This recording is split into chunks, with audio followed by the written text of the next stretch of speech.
Hello everybody and welcome to this Deltora 251 speed paint.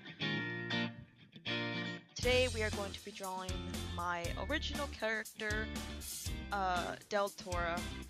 As you can see, she is a Dragon OC, and I have not given her a whole lot of love when it comes to how much artwork she has, because she has pretty much none. um, she has a brand new reference sheet for 2017 that I created a few months back. She has a very simple drawing of her that I did around the same time for that reference sheet, and that is about it. Deltora is a character that has always just existed. I don't roleplay as her. I don't have her as a character on very many games. She's always just been there. And it's the strangest thing because Deltora is actually my oldest OC. I've had her for as long as I can remember. She is who I am as a dragon, and she does not get enough love as it is. So I decided that since Easter this weekend, for those who celebrate, obviously this is Easter weekend, and because Deltora is a family-oriented dragon who cares about nothing except her hatchlings and their safety, well-being, and care, that I would draw Deltora watching over a nest full of her eggs.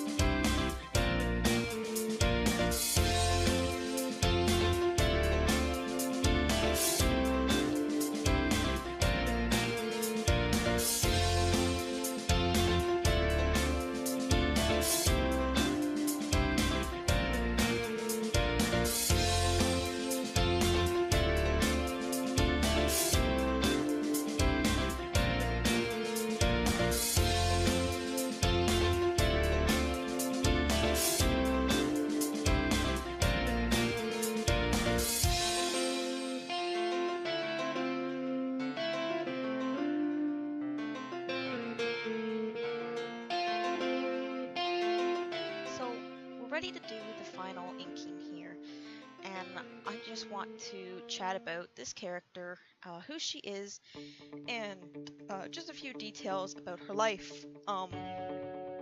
Deltora is a character, as I said, that I created when I was much younger, and the thing about Deltora is because she was designed when I was much younger, a lot of her proportions and her length, the way her feet are set up, she can be quite difficult to draw. She looks incredibly simple, but a lot of her joints are over-exaggerated, like her back legs.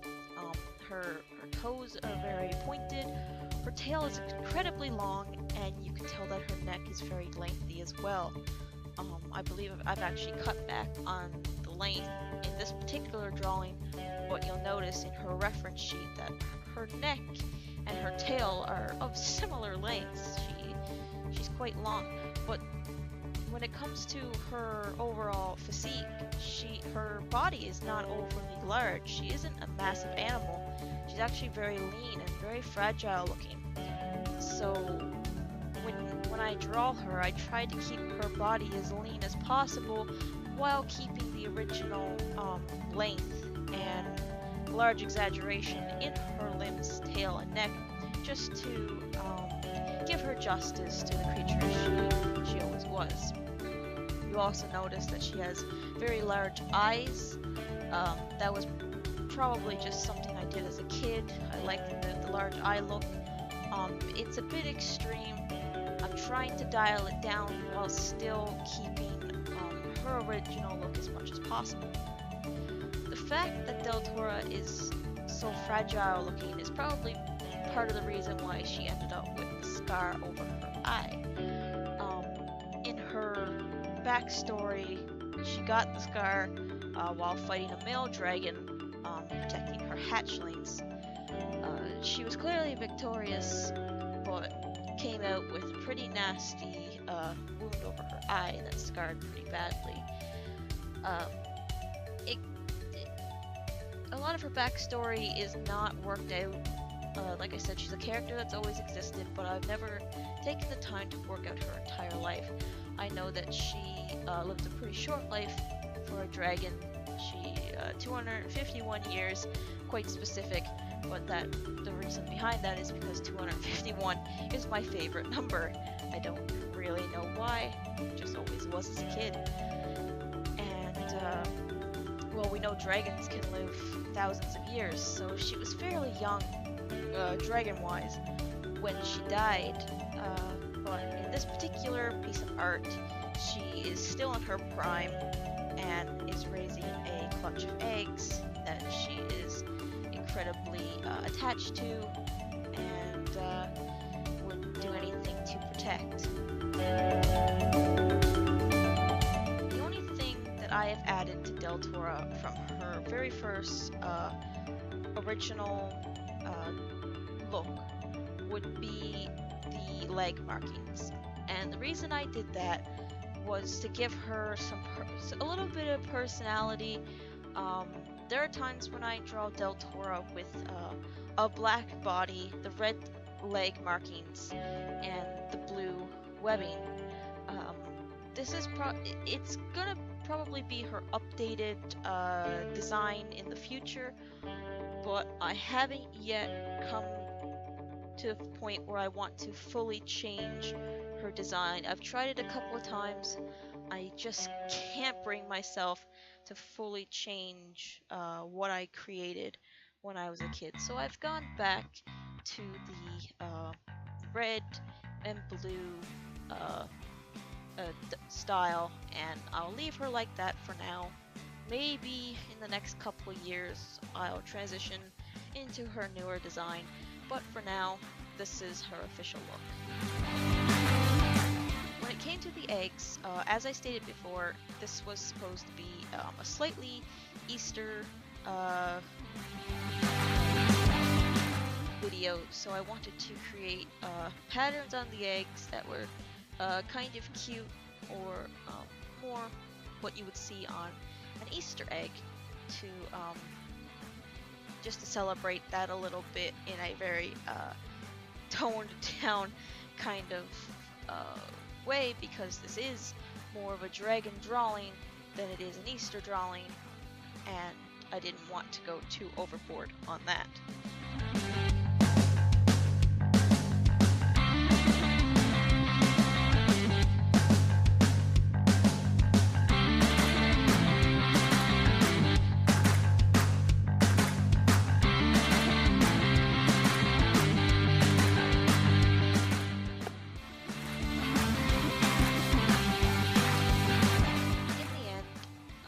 Decided to go with a blue and red style for the eggs, and I think that went over pretty well. It's still sort of Eastery while sticking to the overall dragon theme, which works well for the look that I was going for. Now when it comes to the background, I know Deltora would never build her nest out in the open where egg thieves or other dragons could spot them and steal them or eat them. So I roughly sketched in her cave and a little bit of what's inside. Very, very bland, not the focal point. Everything is blurred out and irrelevant to the overall drawing, just enough to say that she is in the cave and is having a look at her eggs to make sure all is well.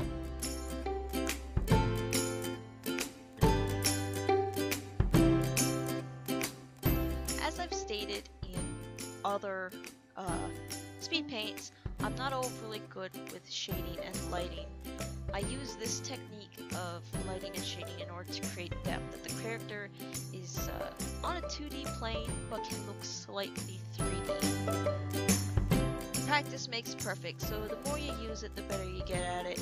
And I noticed that I'm getting a lot better with the shading and lighting to create the depth, but I think I still have a long way to go before I perfect the technique. When it comes to the nest, originally I had planned to draw a stone nest. However, I decided to try a fluffy, grassy hay type nest because that fit more with the Easter theme that I was going for in this particular drawing. The only issue I have with drawing this type of nest is that dragons heat up their eggs using their fire breath. And the problem with this is hay burns, and it burns very quickly. But she's a dragon, they're incredibly wise and intelligent beings, so I'm sure that they've found a way to eliminate the problem of their nests burning when they catch their eggs on fire.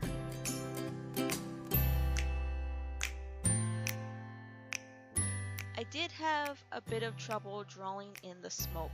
I was using the fluffy tool on Fire Alpaca, and the problem with this tool is once you lift and reapply, wherever it overlaps, you get a thicker layer, and that throws off the look of the smoke. You could fix this problem most likely by using the smudge or blur tool, but I wanted a consistent layer with no depth or density of the smoke, so I was really trying to get it all in there in just one brush stroke. So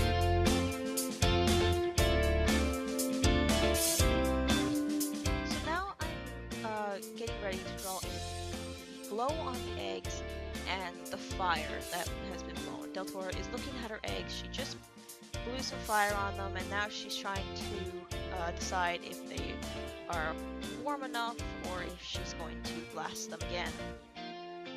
This gave me a bit of trouble because the fire layer and the glow layer were not working. They kept overlapping incorrectly and causing a weird kind of orange instead of a glow.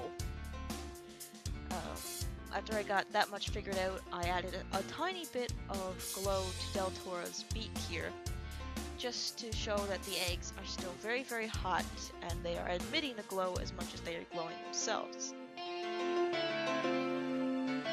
Finally, I finished off by taking most of the glow and creating the actual flames that are left.